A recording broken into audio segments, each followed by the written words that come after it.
Hey, what's up? What's going on, guys? How are y'all doing? We're doing good. We're live here at the National Claims Institute. Yeah. And Nice. I don't know where Matt went, but he literally, It was go time. So no we joke, just disappeared. This thing went live and we're broadcasting. So He's gone. He's gone. He's out. he literally left. How you guys doing down there in New Smyrna? We're doing good, man. New Smyrna is a really cool place. Yeah, it's not bad. Florida is not a bad place to be. It's definitely not a bad place to be. We've definitely, this has been a good event for partnership building. Mm-hmm. Then obviously spending time here at the National Claims Institute has been great. I think this is a cool place. You get to learn from all these guys too. And here, there's so much to learn networking with each other. Matt's not here yet, but I will say, like, this was one of the coolest things I've seen. To see that all these PAs came into this room and were learning all about claims, and they were doing mock appraisals and all kinds of stuff. And look at this guy just showed up here. And we're live, but it's also like we're not moving. Oh, are we frozen? I don't know if we're frozen. Remington? You guys said something really are funny. frozen on my side. Can you? Am I moving? Are we good? You're moving. Yeah, you're moving. Okay. We're just not moving. Yeah, And- Derek's got a big smile on his face. and I have Oh, yes, John's he does. there. I mean, if we're going to be Let me- frozen, John that's said the right something screen funny. to be frozen on. Why are we frozen, dude? I think this thing just broke. We broke the live stream. It happens. That was going to happen. It happens. It's all good. Sometimes things just GoPro happen. went dead. Let's pull it up here in The GoPro went dead. Oh, application Oh. crashed. everything crashed. That's all right. Are It's we a not it's a live anymore either? podcast. No, it's a still live. podcast. We're We still need to see live. you. We're live. We're still live. We're Just like that. something else happened that caused it to not work. We're rolling. That says USB connected. So, anyways, let's keep talking for a little bit. Matt's obviously back. We'll give you some audio, though. I'm going to describe this room in a way that makes sense. Matt's standing in I love you beside. guys. So, essentially, what happened He's gone. is these guys came into this room. This is a brick building with these really cool tables. And there was probably, how many people were here? Matt, how many people were here today? 50. We have 29 students. 29 students. So, these were public adjusters. Yes. That were coming here to learn about how to become better public adjusters, and they got like mock roofs back here, and they got their like cougar paws and their chalk, and they've been learning how to do the things that adjusters need to know how to do, and I think it's really cool. Mock-up appraisals. They did Yeah. mock-up appraisals. That's awesome. Frank and Matt like got into it, had to get an umpire involved. They could not settle their difference. It was very exciting. Well, I've never seen one before either. It was pretty cool. Yeah, it was awesome. And it was very, it was the way the appraisal should go. And I was really impressed with it. I think it was a really cool event. And Who was the umpire? who was the umpire? Dave? Okay. Dave Wynn. Dave Quinn? He was good. He was a good umpire. He sided with the insured. New camera. So that was cool. Matt won that appraisal, I think. Yeah, well, obviously. I mean, I guess Frank- Frank was tough though. Frank the Tank was tough. He let you have it, and he was definitely He got after it. he definitely went after it, and it was pretty cool. So this was a really cool thing, and I think training like this is really awesome though, because it's not just instructional, like they're going to come and just tell you stuff, but they're actually practice like the application. they were practicing how to do it, and I think that's actually better training than even IAs get. Mhm. Because unless you go to like an IA training event is going to consist of a lot of Xactimate training for like with some of these people I've seen, but I feel like with this one, it was a lot of real actual things that they're going to have to do on the roof and on the different what they're going to see in the real life field. So, anyways, this was really cool though. That's And, how I am, John. I'm a visual learner. I like to see things firsthand like that. I mean, Cross your seriously. fingers. Yes. We're just blurry. Hey, We're very blurry. we're back though. I could You're use back. someone's help with that. There's an autofocus button on the right-hand side of that lens. Turn it on, and then we'll have to kick it right back off. On the lens itself. Yeah, come to the other Right? side of it. Okay, so but it was really cool. What? I think. Ooh. I told you he's gonna break it.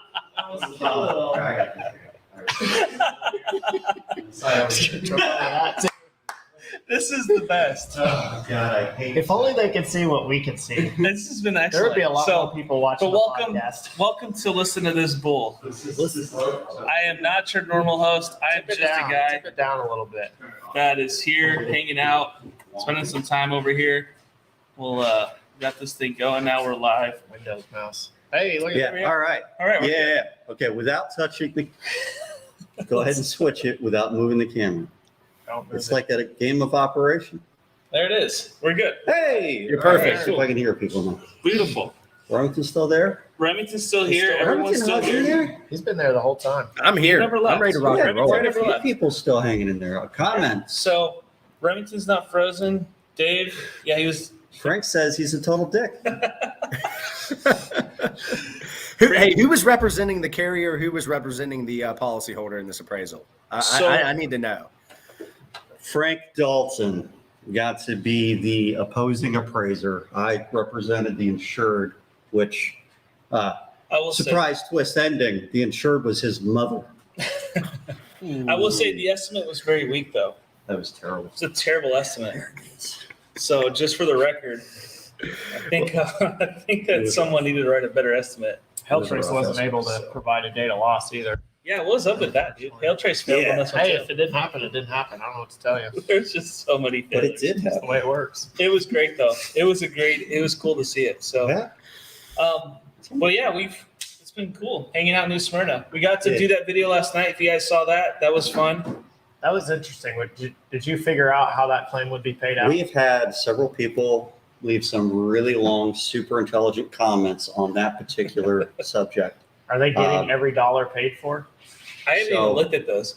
There would be some policies, or at least some states, where it would be covered that way and it could be scheduled.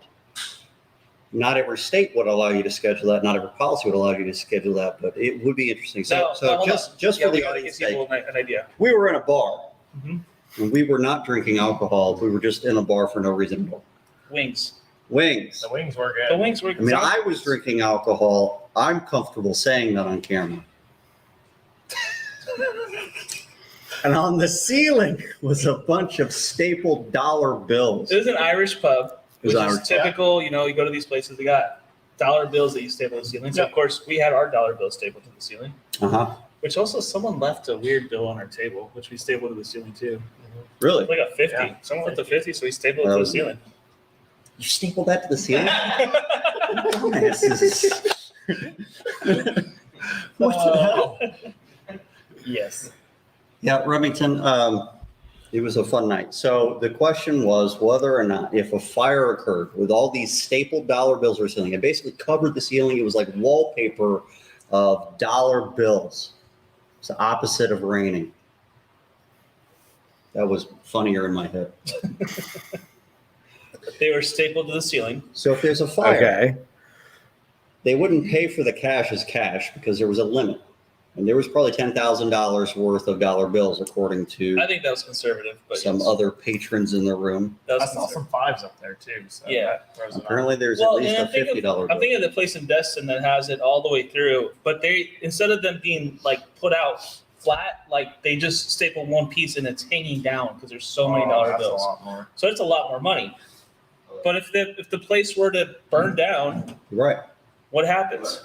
So it is an interesting conversation, and I really should have presented this to my class, and I might do this tomorrow. So those of them that are actually watching might get Turn some it off. extra credit. You know, it's like the equivalent of leaving an apple on the desk for me. It's if they watch my show and talk to me about it the next day. It makes me feel good on the inside. But So if there is a Remington, what fire, happens?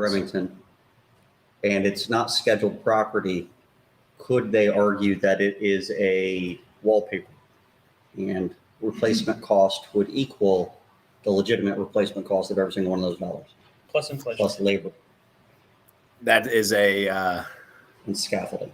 I want to have one of these cases. I really do. I would. I mean, why put it under contents? Put it under business. Personal property, right? What would I you mean, sell what, them what's for? the what's the difference between Yeah. dollar bills or really expensive painting on the wall? I mean, those Yeah. those bills were technically legally abandoned, given to the actual Interesting. owner or the facility and then it catches on fire. So I would put it under contents, and I would, try to hit policy limits with those $1 bills is what I would do. What if contents was actual cash value? Would it be the same as replacement cost value? Ooh, that's a good. Well, here's the thing. So actual cash value, replacement cost value minus depreciation, right? How do you depreciate a dollar? I mean, what? Because is it because it's got yellow highlighter on it? No. I would argue that ACV amount is the actual value of that bill because you can't depreciate that money. Money doesn't depreciate. What about the writing on the money? So, like, let's say someone famous signed one of those bills. So that's gonna fall under some legal issues where it's like antiques. You can't really reestablish that. That would be tough. You wouldn't really have a workable argument there. Anybody that's in the audience, if you have a better idea on how this would be applied, put it in the someone comments. come into the bar and they were there and they signed a $1 bill and it was someone that later on became super famous. I mean, what then? Hey, if you had it scheduled as something and then it was damaged, that'd be one thing. You could get something like a signature or memorabilia of some kind, can be something that's on a scheduled item list with a certain value appraised and then be insured for that. But would have to be scheduled. These are the things that matter, folks. But Matt, when is every piece of personal property on a business scheduled? Like every piece? Like we're talking, jerseys on the wall signed by Derek Jeter. I mean, I know sometimes they are. I was like, by Derek Klein, with hail everywhere. The hail jersey. There is a certain point of ridiculousness, but the scheduled items, they add on to the personal property dollar amounts. Otherwise, it might fall under certain categories of personal property that have hard limits, such as cash, money. Frank said ACV would say if they were not famous when they signed, then they would just be $1. I agree. Right. That's what I said. It's you can't That's ACV, depreciate but a dollar. replacement, Can't the RCV of it though. Yeah, Now you're talking money. This is very interesting. It is. it's a kind of. It's a fun. I was drinking that night, being the only one in the room that was drinking, And and wishing the place would burn down. He didn't mean that, everybody. Okay. Decoration. they are decoration. Think so? So it could be a wallpaper. I think most of us agree. You could argue that it is some sort of wallpaper we have or students covering here or too. something We could along ask those them lines. too. Right. So Richard is one of our students. He's sitting right over there helping us out. Money is freely But, given and Matt, stapled to the wall. Hear me out on this. What's the difference when it becomes wallpaper? It's high end. To me, it's part of the dwelling. If it's decoration, that's when it comes into the contents portion, like a painting, right? Okay. Is that So fair? But define that. so it's fastened with staples. If you fasten a fence to a dwelling with screws, it can become part of the dwelling, depending on the policy in the state that you're in, without being other structures. Yeah. Is a staple considered a fastener in the same way that it is it permanently attached if it's stapled? I mean, it could easily come out. Just everybody's got one of those little staple alligators. Or are they actually called alligators? In Florida, probably. I don't even know. Staple gators. You know what I'm talking about. They got little, they're evil. The real question is, can hail trace prove that the lightning hit the building? Ooh, There that's Damn, when Derek actually. comes into play. You can Yeah. prove lightning. you go. Talk to us, guru. Wait, you can prove lightning? Yeah, oh yeah. Lightning's. No kidding. I mean, there's like 2 resources out there that prove lightning. So Lightning. Exactly, we like just reveal this building got struck with lightning at this day. Yeah. That's really cool. yeah, it's like super. They're like accurate within like 96% or something. It's ridiculous. Both of them are. There's 2 resources. I didn't know that, Remington. Did you know that? I did because I had to hire a third party to give me There you a go. lightning report in the strikes Okay. around the property. That's cool. Was it Derek? I don't I'm know gonna if say it was it Hail was. Trace or not. Honestly, I didn't know Hail Trace did that. I'm just being honest. Canada. Canopy did it. Uh, Canopy did that? might have been Canopy. Yeah, Yeah, it probably was Canopy. That Might Canopy been. company's just, they're big time. they're killing it. I heard they're good people. They are. They're Yeah. pretty good people. Canopy. I like having people on both sides of me. Hey, for all public adjusters, for all contractors, for all homeowners out there, if you have one of these dollar bill claims, give us a shout. Because I got a consultant for the date of loss. I got John for the pricing. I got a PA, and I'll be the attorney. And I'll take this on pro bono. You heard it. Let's do this. Wow. They I originally, want to do this.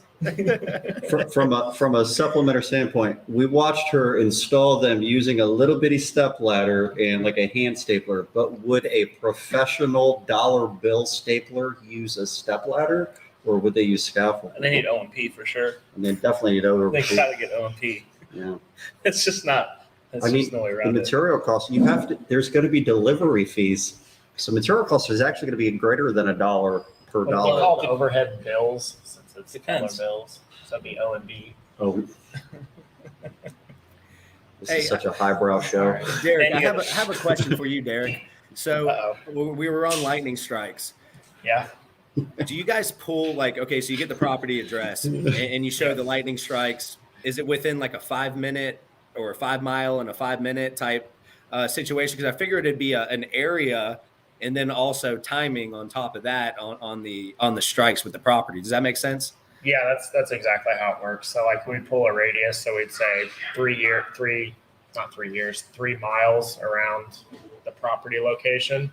We'd pull all strikes, and then it even gives you like an error rating to it. So like it might say, like it could have happened within this ring, which might be a quarter of a mile, or depends on the lightning strike.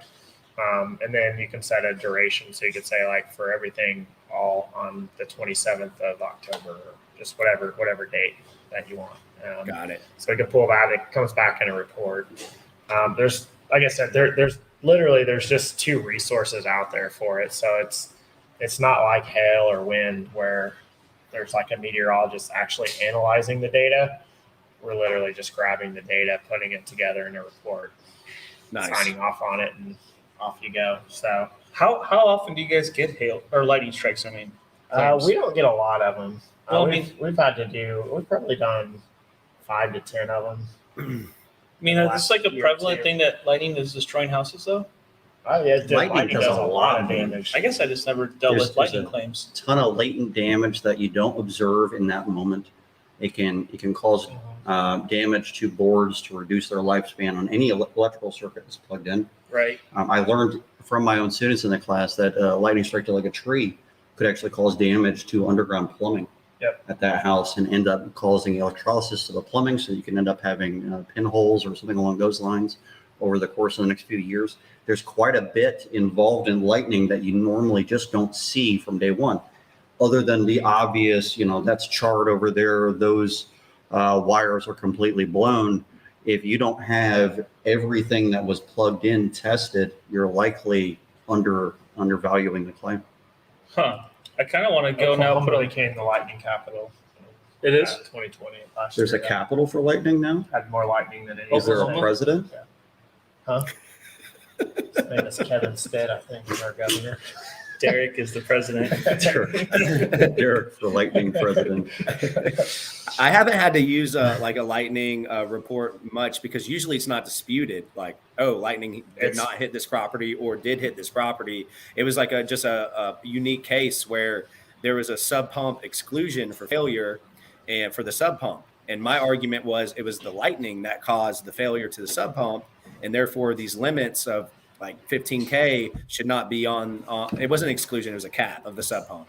And so I argued it was the lightning, and there is no cap for the lightning besides policy limits on the dwelling. So that's the reason why I use the lightning report. But it's good to know that Hail Traces does that, because I know I'm going to come across it at some point. Yep. Yeah. Lightning damage is usually pretty obvious. That was lightning. I'm going to put a I lightning just rod said up the now. opposite like 2 minutes ago, that it's not, well, for on the weather side, you mean. Huh. Yeah. I got you. We were about to have a fight. We were that close. Just We were like about you to and be Frank. Yeah. You were gonna. Frank you were was gonna no work joke, out this man. time. Frank he played that role too well. Frank nailed it with Frank was the opposing appraiser today. He and belittled you a lot. he did, and that's had me what convinced happens. for a while, That's too. legitimately what I happens was during gonna appraisal. pick his side for a while. And then I That's- kind of Flipped. did too. I was Like, he like- was very good. I was like, he's right. they shouldn't pay for all that stuff. And then I switched. And then I switched. You hadn't talked yet. I just listened to the first side of the I argument. don't know if I want you on the show anymore, Derek. I mean, this is I'm just the weather you're nerd. supposed to be a yes literally man know for me nothing about and policy suck at up to all. me. so- Do not pick him for the jury. Yeah. Damn it. Derek should never You're a be picked for flip-flopper. jury. Flip flop. I'm wearing shoes right now. Yeah, What are you talking about? we had a big fight. It was weird Yeah, because look. I, as the public adjuster, was the appraiser, and he, as the adjuster, became the opposing appraiser. So many of the arguments were very much like an adjuster, but that apparently happens quite a bit in Florida, where He was very biased. they're- though. they aren't. That was the problem with me. I The feel public like adjuster gets named as the policyholder's appraiser. That happens pretty often. he here. just had no good reason not to pay for A little stuff. bit. Against It's weird. State Farm. Not with State Farm anymore. No, he's not. It shouldn't be that way. I mean, it says disinterested very clearly in the language. Exactly. So That's what I'm saying. Like he was so Supreme biased. Court, man. they'd have to agree. Both parties would have to agree. Clearly, that's what happened. For some freaking reason, I decided to agree on that prior to me getting involved. Or after, well, I was technically already involved in the claim, and I wrote a shitty estimate. Apparently, You did. it was. It was I terrible. was embarrassed for I myself. was embarrassed for you. I mean, I'm just saying. I'm not even certified. What did you leave off, You Matt? should What did be. you leave off? What Everything? happened, man? I had no According can to the strips. I class, it had was no. easier to see what he added, not what Do you he have left. T-bars on there? Did I what? Were there T-bars on there? No termination bars, no coping, no wall cap. There's very little there was flashing in it, and the flashing that was in it was the wrong flashing. And he still fought you on it. And he was trying to tell me that it was too little, and freaking Frank. Yeah. Frank the Tank got you. You know man. what the problem is in appraisal, and this is why I hate appraisal, and I personally I can You hate tell appraisal you. because you're from Georgia. Let's just be real. I Well, love there's appraisal, that. but you're Even from Georgia. when it wasn't is. like that though, before 2014 when that happened, I did appraisal for many claims, and I hated it with a passion because I have a very logical, reasonable brain. I want to make the logical, reasonable argument. I want to show somebody why they're wrong But that, in a fun way, but it isn't that way in appraisal. but that's why the umpire role is so important. Some people Right. don't pay Said enough the attention disembodied to the voice that wasn't umpire. on the screen at all. I'm just saying. The umpire role is the most important role. There you go. Okay. Your head's on your mouth. So, oh yes. You were just talking off screen. No, it's just. I think that's the thing. Like you gotta take your time. That's in the that key. one part, right? Yeah, if you don't pick the right umpire, you're You're dead in the trouble. water. Yeah. And a lot of times you have to make a choice when you are selecting the umpire. Are you going to really push hard to get the right umpire and drag this thing out for your client? And sometimes it's impossible for a public adjuster to win in those situations. It's going to. The carrier side also knows that they need to go to umpire. How do the court appointed umpires do usually? I've never done it. I've never done it either. That's Anybody what here I'm done that? Yes. Terrible. Yes. Were they great? Were they awful? We're going to bring No, Chad no on. good? No, I'd like to hear Be a good this. opportunity. Actually, Derek, do you mind if I trade you out for an attorney? Being kicked off the podcast. Has anybody Yeah, ever a been little kicked bit. off before? Well, Remington, have you used a court appointed? Absolutely, and I have a little secret about it, and I don't know if I want to tell people You're all out on. there. You're but on. All right. There is a secret about court-appointed umpires. Got an extra set of And, headphones. but no, it's always worked out when I've actually seeked a court-appointed umpire. It's always worked out in my client's favor, to be honest with Right. you, in Georgia. When you saw Actually, in one. Florida too. So it's definitely worked out. And Matt, don't talk so bad about appraisal in Georgia sometimes. We took a claim from like 115K to 2 million just because of appraisal. So Yeah, how long did it take us to get them to pay it? After paid the it. award was set, they paid it though. there was agreements to be made just to get them to pay it in portions. Right. Don't get me wrong, it was a great claim. Yeah. And we got to appraisal, but just getting to appraisal took how long? Yeah. No, it did. I mean, me and opposing counsel went back and forth on the memorandum. All and I'm finally saying got is, I'll talk shit about Georgia if I want to. hey, man. Hey, just don't forget about the good times, all right, bud? That's all. I That's love all. my state. And I'm working hard to make it better, but it's different problems. I've got How- Chad Robinson. Yeah, I want to hear his story. Chad What's going on, Chad? Robinson, How you doing? give you a little bit of background, and Correct me if I'm wrong. I will. Okay. I had a feeling you might. Chad used to be on the opposing side. You were a defense counsel? Yeah, I was a defense attorney for the first like 6 years of practicing, and then I became a policyholder attorney at the end of 2014. And So been how representing- much money did you take from Remington? Well, actually, I never faced up against Oh Remington. man, That was lucky you. Not yet, That was but good. we're on the same side now, so I don't think Yeah. that's going to be possible. We'll co-counsel. Yeah. There you go. There I you did. Yeah, Frank is right. I did depose him when. So why I did was on the you come over to this side? Um, I mean, there's got to be a reason. no, there's a really good reason. I want to ask you about The best reason really is because I didn't like the strategies employed on the other side. I mean, I think that's the most politically correct way of saying it. And I thought that I could do a lot of good on the policyholder side. I thought that there was a lot more room for growth on the policyholder side as an attorney, as a person, and frankly, the ability to be a business owner was something that was very attractive to me as well. Okay. Yeah. That's cool. So you're saying that the carrier tactics were shit? I don't know if I could put it as eloquent as that, It was but very there were some things that I saw that I no longer wanted to You just- employ. You didn't like to lose, probably too. Well, you don't. That's If you're a good attorney on another side, either side you're going to be on, you're going to win. But any attorney, and Remington will tell you the same thing. Any attorney who tells you, "Oh, I've never lost anything," they're just not doing enough. I mean, it's just there's no guarantees. You can only position your client in the best way possible, given the circumstances, and that's kind of how it remains. Unfortunately, I know that's the politically correct answer, but it is the honest answer, true as well. Well, So. there's a second answer to that. If they say that they've never lost, they could also just be full of shit. That's you find that as well. I mean, lawyers are known to tell the truth all the time. So Absolutely. And, 100%. That's true. That's a good point. Yeah. And everybody's definition of winning a case it varies. I would like to say that as True, well. And true. so, a lot of people have different perceptions on what's a W and what's not. And there's Yeah. two other things that Chad forgot to add is that he gets paid more now. And number two, he doesn't have to count hours. So I'm just going to throw that out there. well, You're in a lodestar state, so maybe you do. I do still have the habit of contemporaneous hours because a long time ago the carriers used to really like fee hearings. Now they don't so much anymore, and it's very difficult to go back and recapture your time for statutory fees in Florida. So I do a lot of that, but yes, I mean the ability is to not have billable hours and all the requirements that you have. Additionally, there's a lot of guidelines that you have to follow, not only as a defense attorney, but as an attorney for an insurance company. And you have a lot more freedom with developing interesting strategies and things like that you can't explore on the carrier side because you have to do it their way.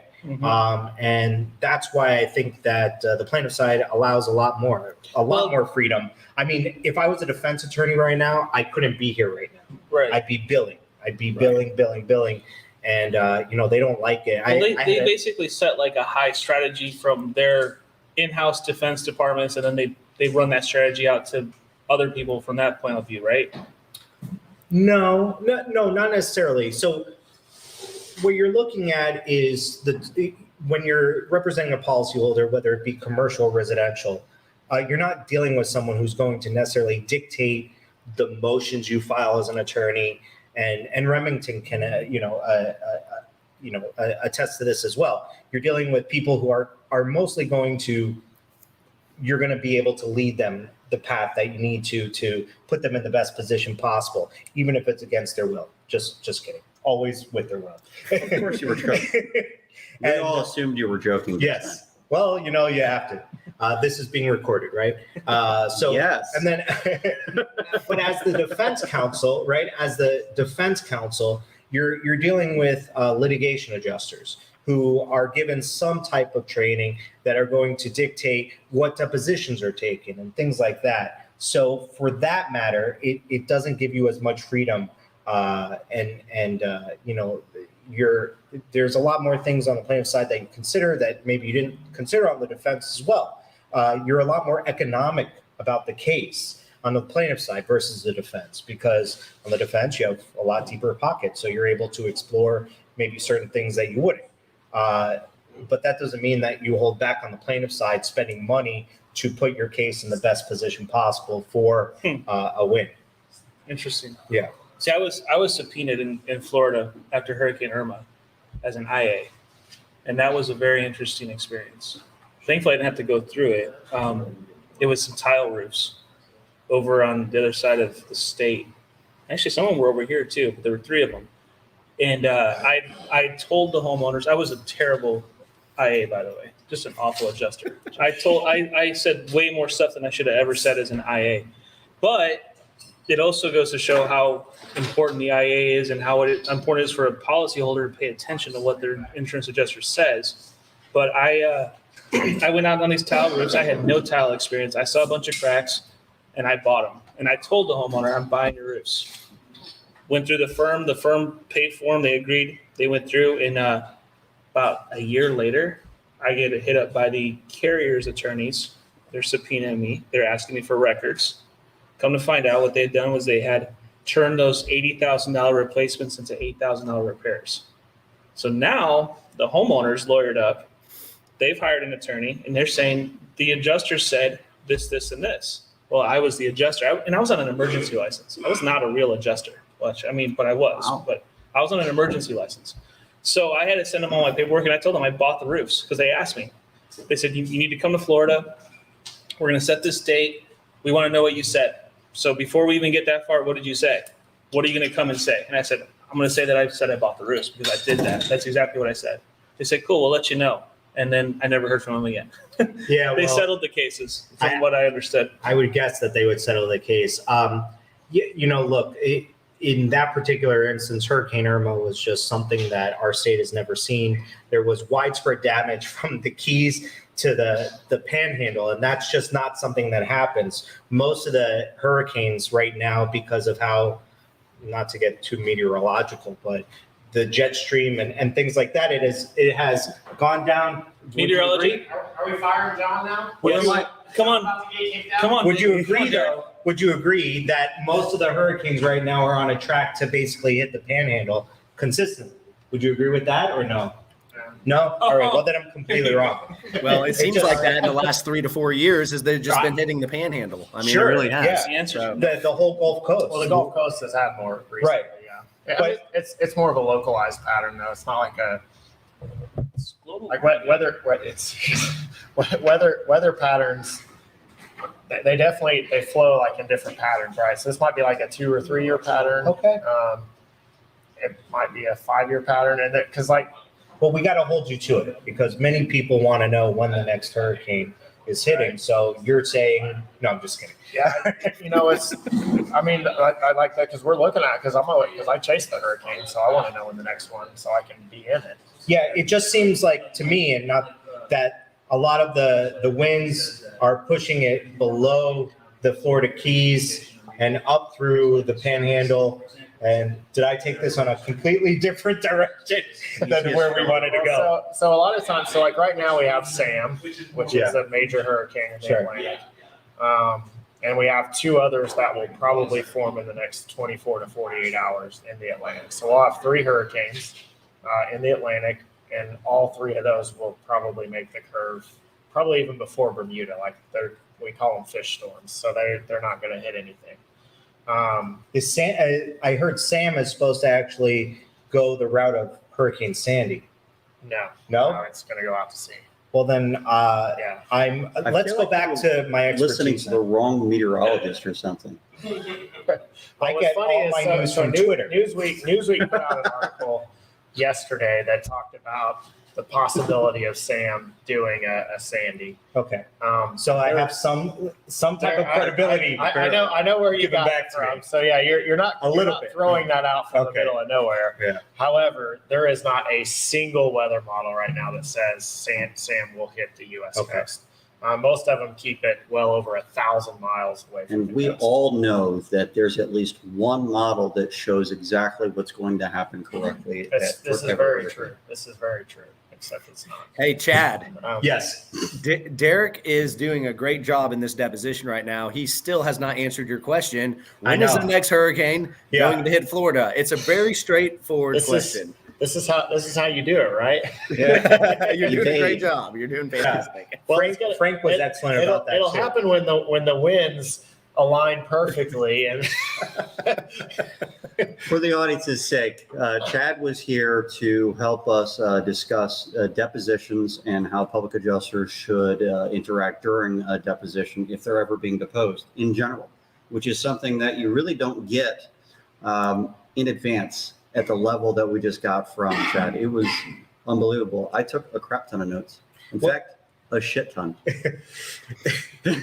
I didn't know there was a difference There between the is. two, but There are that's levels. I, I didn't quite hit fuck ton. well, the things and there it is. the things that I always wanted to emphasize, and I try to emphasize in my practice, is that you don't want to just kind of be a fly by night operator. You don't want to just be kind of the listener on the outside. You really want to hone in on your expertise. And the public adjuster having that claim initially from day one, close in time to the date of loss, really has an opportunity to develop what they are going to do with that claim, and also have knowledge of that claim that is going to be beneficial to both the attorney on the file and of course the policyholder. So those are the things that I wanted to emphasize, because I think that you get your 620 license, at least in Florida, and there's not a lot of information out there as to how the public adjuster is supposed to interact in the actual litigation of the matter, how involved they're supposed to be. It's very weird to see people just kind of ducking down behind you. Yeah. Um, People under the desks aren't a normal thing for you? I mean, I know it's after hours. I didn't know the rules on this. I think He's like, why did I come on this cast? Yeah, it's wrong. I didn't I know what I doing. was told that it was going to be professional, You were and lied to. a tight ship. Did and Frank I say not, I did not get that, but that was really the emphasis. You just ruined my flow. I'm sorry, man. Just ruined it. That's completely. kind of what I'm supposed to do during a deposition, though, right? Yeah, absolutely. And then Frank did that perfectly. He says ask about how I deposed him, and I did Did you depose get one? him. Look, forget about Frank. He's Okay. not even paying attention. I know he's not even here. Forget it. He's not even here. When you deposed, I wasn't cringing, by the way. did you get anything He on the thought guy? about it, Because his rendition of it is very one-sided. That Frank? Frank thinks it was the best deposition that ever happened. Let's get the real story You do best deposition for him. for him. So did you get some good Who things out of him after all? That's all. Yeah, I mean, my technique on any side, either plaintiff or defense, was I'm asking the question, and I'm asking the question until I get the answer. And Frank's ability to sidetrack the situation is quite remarkable. But at the end of the day, yes, I am. Yeah, it's just the stuff happening like right outside the purview of the camera is fantastic. You should really just. Frank, we're not listening to you. You don't even have to start commenting, all right? He's on his not back even going to porch. show your comments. He's You drinking do a not bunch of exist beer. right now. We're getting reality out of chat. Yeah, I mean, that is true. I mean, at least for me in Remington, I can't tell you about other attorneys, but I really, I asked every single question over and over again until I got it. So it was long. Did you get the answers eventually? Some of them, yeah. Yeah. Some of them, and then he did a lot of his job. The point of a deponent sometimes is just to exhaust the attorney to the point where they got some of the stuff that they want, or not. I mean, some attorneys will go through, but I go into a deposition saying exactly what is the theme that I'm thinking about in order to get out of the public adjuster or the field adjuster or the corporate representative, whoever I may be deposing. And if I get those, I don't need to ask all the questions that I need to ask. The theme that you're thinking about, immediately my thoughts were like, I'm thinking of baseball or Monster Bash as the theme. I don't know what you mean by theme. So what's the picture at the end of the day? What do I want the case to look like at the end of the day? Okay. So for example, like let's say it's a roof case, right? And I'm deposing the corporate representative, and they've denied the claim based upon wear and tear. What I want to explore, especially in that particular instance, is the underwriting file. I want to see why they offered a client a policy that allowed them to pay premium on the policy.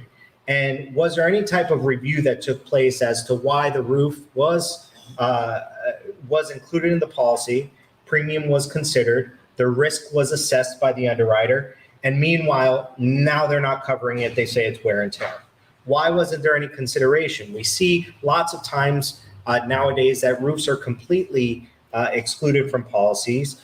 We see some policies that only offer wind coverage and not interior coverage. So in those particular instances, that's what I'm talking about when I say theme. And if I'm getting those key questions answered that I think will get me past motion for summary judgment, where they're looking, to obviously end the case before it even gets to trial, or putting us in a really good position to get those key nuggets where I can use it at mediation or things like that, then I don't need all the fluff questions. I had an attorney when I was a defense attorney. My big boss. He defended really slip and fat? falls. No, yeah. Well, actually, no, he wasn't. He probably because of drugs, but. So I had an attorney who was a slip and fall. I'm just joking. So I had an attorney boss when I first started who defended slip and falls. And his first question, most attorneys will start with a background of questions. His first question was, what did you slip on? So you completely flip the script. And that's what I try to do in depositions. I don't like to ask background questions at the beginning because everyone's prepared for that. It gets you calm, it gets you relaxed. It allows the deponent to just sit in and kind of know in my mind where I'm going on the script. And so I think that that's an opportunity to make sure that you're keeping the deponent on their heels as to what I'm going to ask next. Hey, a perfect example was what John Dye said earlier about he was an IA, went out to a property, wrote for full roof replacements, and they came back with repairs for $8K rather than $80K. You go in and just like Chad said, it's like, hey, did you write for a repair or replacement? Like coming out the gate like that, I love that. I'm with you. In the middle of it, I'll just start talking about a little bit of background, even if I need it. I don't care about what high school he went to. I really don't. Like, I don't care what degree he has. I mean, seriously, I don't. If I'm getting those nuggets, just like Chad said, I agree 100% on that. So, Personally, I hate talking about the weather. Well, In a small talk fashion. I didn't mean weather in general. Well,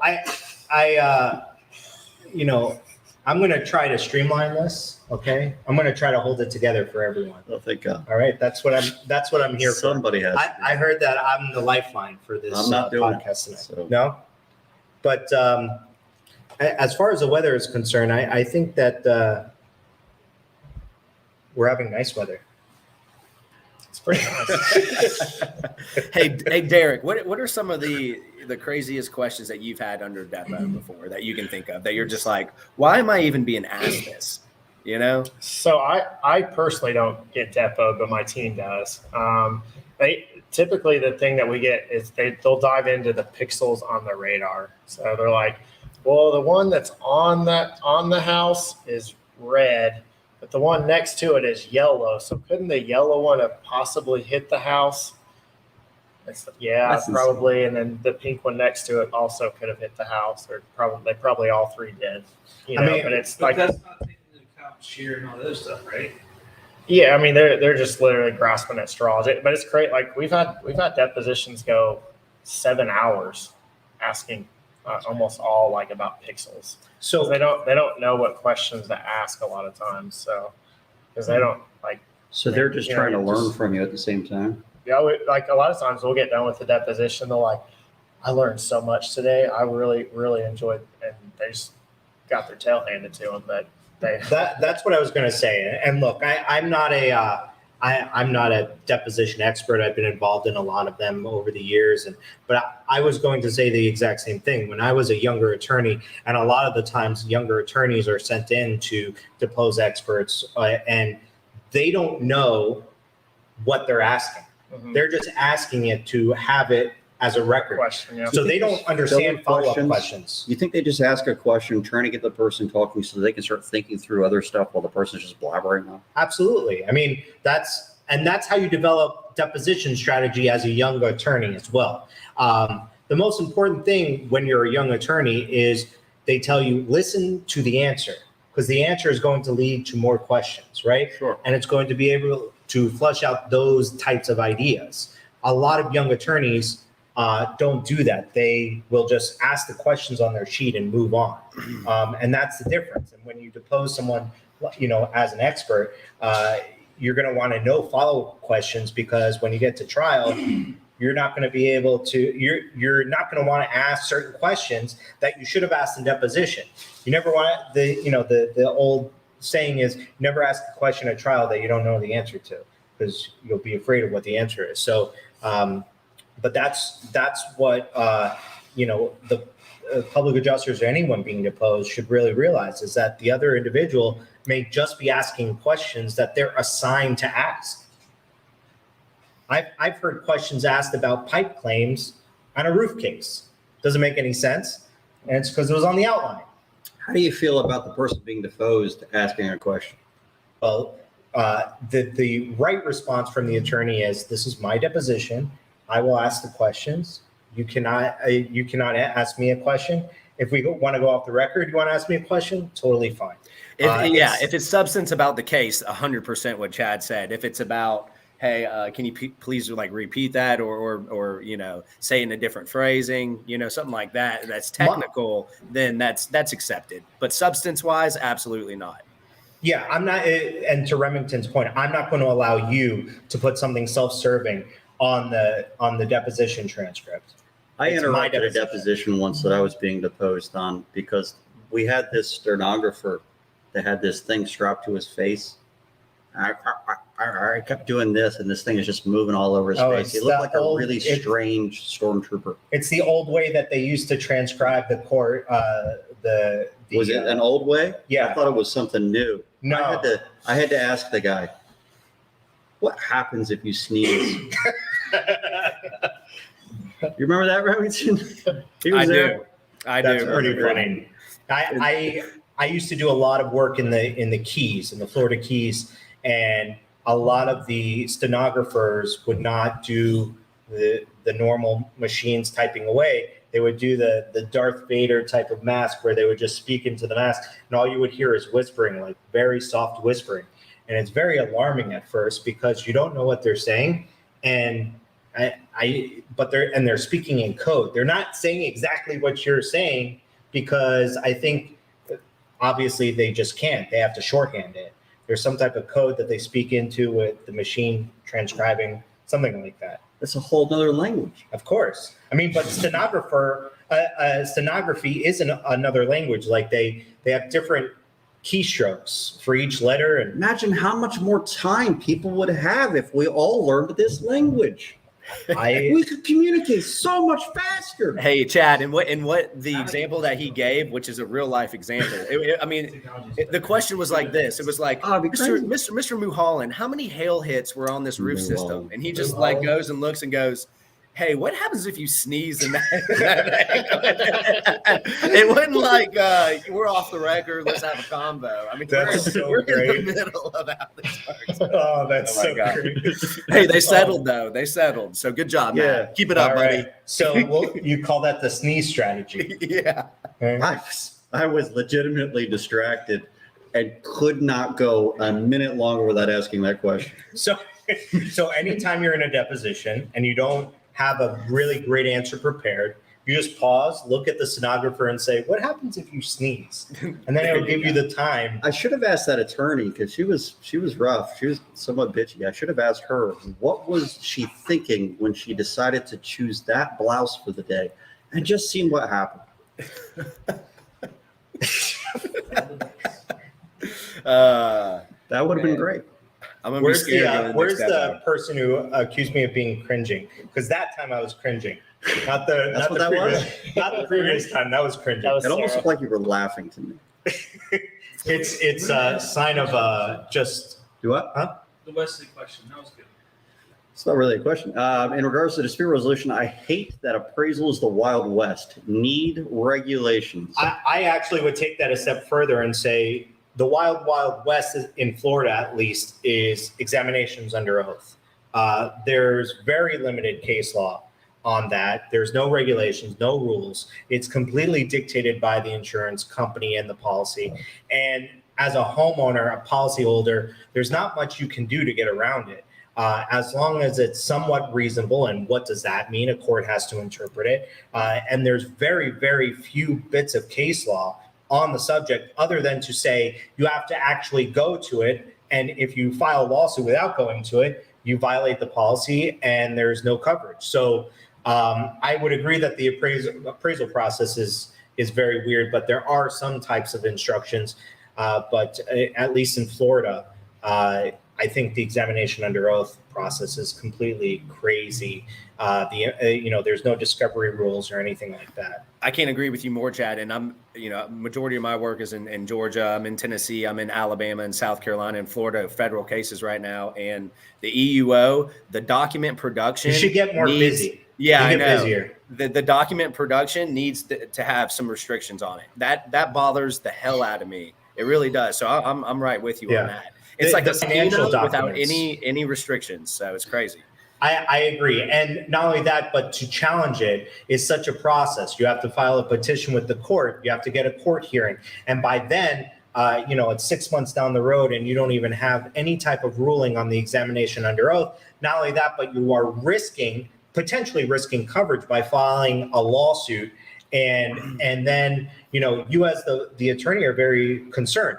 There's no type of regulation. You're filing what essentially could be construed as a lawsuit without fulfilling your post-loss obligations. And, that's a real concern of mine. And it was a real eye-opener because I took EUOs on the other side, thousands of them. And we would just send the request for information. We would schedule the EUO. We would go forward with it.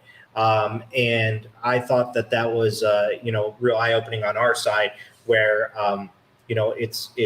there's no regulation. They request financial statements and things like that. And it's just a complete invasion of privacy, and I think runs afoul of what the actual claim investigation process is supposed to be. But thanks for my time.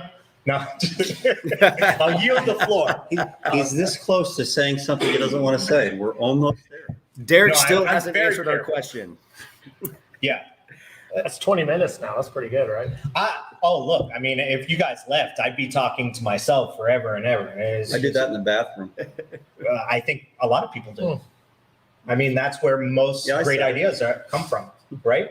Yeah, that's true. This is where you I'm more of a thought shower thinker, this podcast came from. You were listening to my own bull. And this there is it is. that was It's so true.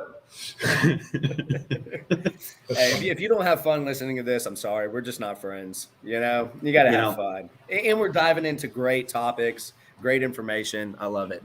Yeah. I love it. So, Hey, Sarah brought up a good point that appraisals sometimes get turned into mini hearings pretty often, and Honestly, I think that most appraisers, they probably overstep their bounds quite a bit and fall into the very partial stage, especially when they clearly indicate that their carrier is directing them suddenly and it's supposed to be completely impartial. In Florida, just to your point, I think that's going to become more of a situation as well, because so many retired judges are being appointed as court-appointed umpires. And so their nature is to have a hearing, basically, and then rule Interesting. on that hearing. So, and that's just kind of, I think You think they bring a gavel out with them? honestly, just for I've old never time's seen a sake? gavel in a courtroom ever. I've never seen one. I haven't either, now that I think about I've it. never seen a gavel. I've never seen someone use a gavel. Never seen a judge say order in the court. Judge Judy does. That's television. She makes $40 million a year. She can say whatever she wants, Yeah. Very true. Charles Judge Judy. 40 million. I just learned something new today. That's impressive. Yeah. So I used to. So my side job, if you will, is I'm a sports announcer. I do the Hurricanes. I used to do the Marlins, right? And He does hurricanes. I do the Miami Hurricanes, not the I'll do spinny Miami things. Hurricanes too. But I don't do the ones that spin. Oh, Yeah. This is my signal for hurricane. Just Okay. wanted you to know. okay. You can use that. It's not trademarked. I can use that image of you doing that and put whatever I want on it. Thank you. Nope. That's not what I said. I Yeah, think just that's became what I a heard, meme. Matt. That's what I I just heard. became a meme. Anyway, I met I got Judge permission. Judy. That was my point. I met Judge Judy. She's very short in real life. She's very nice though, and she's worth a ton of money. She's very short in real life. Very short in real life. Why is person She is a real height judge. Yeah. the first thing you say about somebody? And this is a normal thing for humans. It's like the first thing when you're describing someone to somebody else, if they're short or if they're tall, that's the first thing you say. Well, also for celebrities, right? The first thing you want to know is whether they're nice or not. That's the That first too. question you ask. Oh, you met this person as a celebrity? Are they nice? Are they exactly how they are on I television? think it's because we all assume that they're all complete assholes. I think so too. You want to hear a great story about a celebrity? So that's what we're here for. We got Okay. 3 minutes, so let's roll. Let's do it. All right. So Celebrity stories. So we're in California, me and my wife, and we're driving on Sunset Boulevard. I think I don't know roads out there. Let's just say Sunset Boulevard, and we're coming around a curve, and I see a car coming out of. Oh, you can't see me. There we go. Yeah, I see a car coming out of a residential area. It's a really nice car. It's an Excalibur. Google it. Really nice car. And I see this old guy in the car, and I'm like, there's no way that this guy is going to come out in the intersection while I'm driving. It's just not going to happen Because he's because old? he obviously sees me coming. He's not going to cut me off. That's just not going to happen. Anyway, he cuts me off. I do the normal thing, which you have to do is you go around the person. You have to stare them down because that does something somehow when someone cuts you off, right? It's there you go, right? So use the clapper. Yes. Anyway, so I turn to see, who cut me off, and I look, and I'm like, I'm seeing red. I'm so mad that someone cut me off. I was driving very nicely. I try not to have road rage. It doesn't work as well sometimes. You look very startled by my story. It's not that bad. No, you. Oh, I do? Yeah. So, I was holding intercom. okay, we have a couple minutes. Huh. So anyway, I turned to see who it was. It was Arnold Schwarzenegger, who cut me off in California. And then we get up to a stoplight, and my wife, who's not, she doesn't like to be the center of attention. She gets out of the car and goes, "Hi, Arnold," right? And he waves back. If it wasn't for the last part, I was going to ask you how you knew it was him when you were so angry and seeing red that you could have just been seeing anything. I'm really good at spotting celebrities. It's It's your thing. that and growing. I know you can't see it now, but growing beards and spotting celebrities. Two best talents that I have. Where is your beard at? It left. I wanted to startle my kids, so that's why I did that. I was going for something else. Well, I'm keeping it G to PG And that's He's dropping that bomb. So yeah, I know. I didn't know the language barrier we were able to explore here. I hope there was some good information in between all the. I mean, we speak English, so. Yeah. No, that was Fair enough. great. That was great. Can't really say anything more. Well, I really appreciate you being on the show, Chad, Thank you. Derek, John, and other disembodied voices from. Hey, nice meeting you, Remington. Yeah, you too, Chad. Nice meeting you, buddy. Yeah. Remington, and you really ought to talk. Remington, you really ought to talk to this guy. We learned a lot of really cool stuff, and I'll talk to you later about it. I like Guys. the via satellite. I like that he's Satellite? appearing via satellite. Does it say that somewhere? No, I'm just saying it's sort of via satellite. I suppose it could be. Once Elon's deal starts becoming our normal internet, then you could say that about anybody. Fair enough. Coming via satellite directly to your face. There you go. All right. I took you over time. If you're an audience member, we are considering changing our broadcast time. Now, normally we do this at 4 p.m. We've had a slightly smaller audience today because no one knew what time we were going to be broadcasting, and it came on at 5:30 Eastern. But we're considering starting the show at 7 p.m. or even 8 p.m. Just to be able to capture more people after work. If you think that that's a good idea for us, please leave something in the comments after you take a look at this. Shoot me an email, Matt with 1T at listentothisbull.com. I'd really appreciate your help making that decision. But so next week we might be on a completely different time and just trying and testing the waters. So hang in there with us. I'll post information as quickly as I can when we know what we're going to be doing. But tune in, and thanks for watching. See you We'll guys. see you next Derek, week. nice seeing you, buddy. Good See you, seeing Matt. you. See you later.